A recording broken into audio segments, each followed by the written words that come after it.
руло Стефани.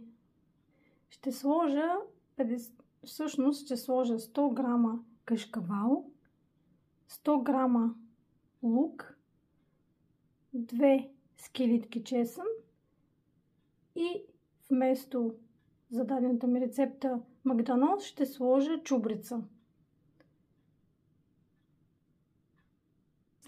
След това следва това всичко да бъде разбъркано или накълцано и резултата е този.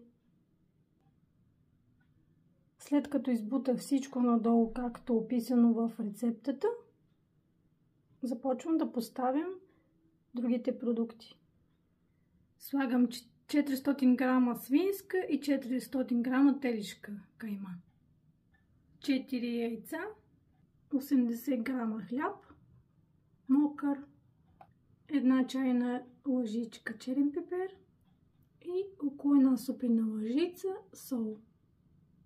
След като сме готови с всичките продукти, това нещо ще бъде умесвано за 1 минута в уреда.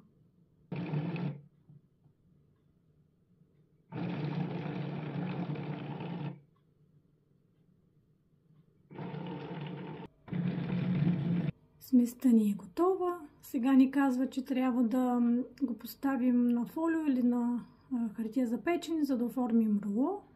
Следващите стъпки, знаете кои са. Слагаме яйца, краставици, морков и след малко ще ви покажа къде ще бъде изпечено рулото.